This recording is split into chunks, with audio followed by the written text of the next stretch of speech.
What's up, ladies and gentlemen? My name's Seth, and we are back again for some more Trove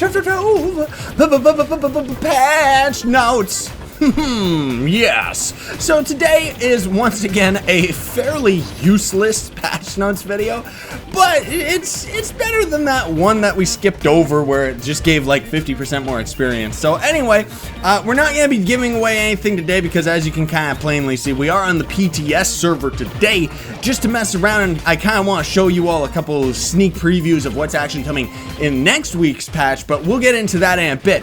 Regardless, I would very much appreciate if you would smack that like button, ladies and gentlemen. You know, it really helps me out, helps support the videos and stuff like that. So if you do it, thank you very much. Now, without further ado, patch video this week. So the patch for this week is faster fishing for this week only. Fish are biting twice as fast, so that means that, ignore that dragon, so that means that the fish are probably going to take about 15 seconds rather than 30 seconds, right? Come on, fish. Fishing's pointless. It's so exciting. Don't you love just wasting your time with fishing? So anyway, hashtag confirm it's not actually that much faster. Double dragon. So you're going to earn twice as many dragons for the first dragon soul. Now, your daily bonus, you see that right there? Oh, there it is. Right here, this daily dragon bonus, you're actually going to get 2 dragons for this week only on every daily dragon. So nothing else about the dragon souls are going to be more common. It's only going to be your daily dragon.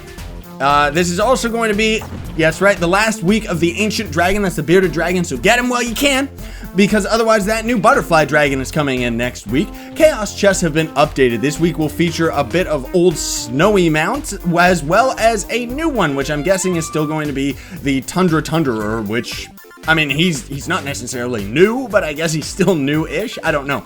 Additional fixes: the rename tag now asks for your new name before it consumes the item, rather than consuming the item and then saying, that name's already been taken, right? And screwing you out of, like, whatever it costs, like 50 bucks or something. Terraforming now notifies you if you do not have terraforming privileges in that club world. Fixed teleport to the hub persistent sound issue. I guess people were running into problems. I kind of have Trove very, very low on volume because the sound effects are all so annoying. And then also disable fallback to software rendering on Mac clients only, and then a bunch of other stuff that mentions in detail about it.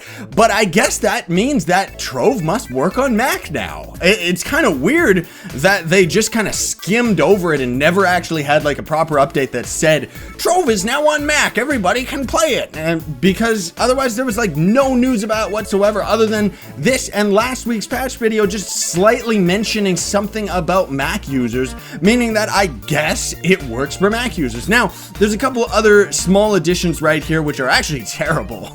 At least I think. Well, one of them's terrible. The other one is kind of like, I can't really explain it in the video, especially because you see how the chat is. Well, maybe I won't censor the chat just so I can kind of show you all this. But anyway, they changed the chat, so they made the outside, it'll be censored out anyway. You can just see for yourself in game now. They made the outline of text in the chat have a bigger outline. So it's a black outline around the text, and that it's kind of like a bigger outline now. Actually, I mean, some people say that they like it. The majority of players are like me, where it hurts the eyes. It's a lot harder to read the chat now. Like, seriously, I'm finding that I have to pay much more attention to the chat instead of the other chat where I was able to just kind of tune it out and just kind of half look at it, because it was just kind of like, yeah, so I don't know. I mean, they just need better color contrasting and stuff with the chat anyway, but it's kind of weird that they ended up doing that. Dance away, hello Luna Razor.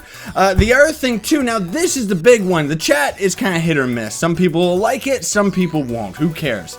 But the biggest thing that I can hashtag confirm, unless they hotfix it by now, but I very much doubt it, is shadow towers are a lot worse. They broke them, seriously. Now, earlier I was doing a hard mode tower with, well, I guess that would be yesterday by the time this video is out. I was trying to do a Shadow Tower hard mode with Joe, Scythis, myself, Kiera, and I mean, we have trouble in hard mode, but we all got Radiant gear, so we do actually get through it just fine.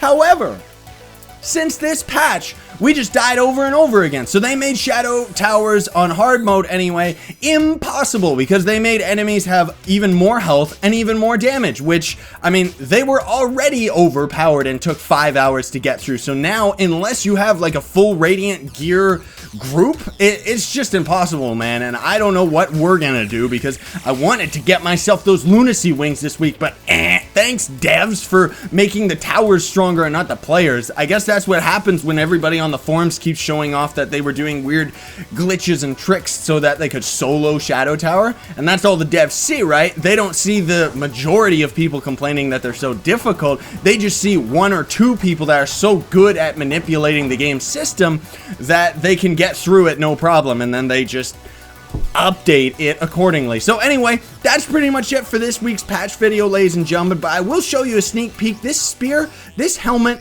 this video effect, and this beautiful butterfly dragon lizard monster thing, which is beautiful and one of my new favorite dragons. He fits the Lunar Lancer, that's for darn sure. But anyway, this is all coming out next week, so we will talk more about that next week, but you can always check on the PTS server. And I guess I should say, because lots of people always ask on these videos, in order to get on the PTS server, you need to have 1 character in your main game that is level 20. So that is right down here, level 20. Or right over here, your XP level. Not your gear level, your XP level. You gotta be maxed out with 1 class, and then you'll be able to qualify for going on the PTS. Now, the way that you actually get on here is you just open up Glyph. In the top right, where you normally pick North American or European server, there is a 3rd tab, PTS North America. And I mean, when you're on this server, you can pretty much buy everything and just mess around. Like this dragon, for example, I had to buy, I think it was 200 dragon caches before I would get it. But anyways, that's gonna be it, ladies and gentlemen. So thank you all so much for watching. I hope that you enjoyed the video, and I hope that you found it helpful. Of course, there are links in the description for almost everything. And I would very much appreciate if you'd smack that like button, share, favorite, and subscribe to join Team Pixel Sino, and stay epic, everybody. Believe in yourself.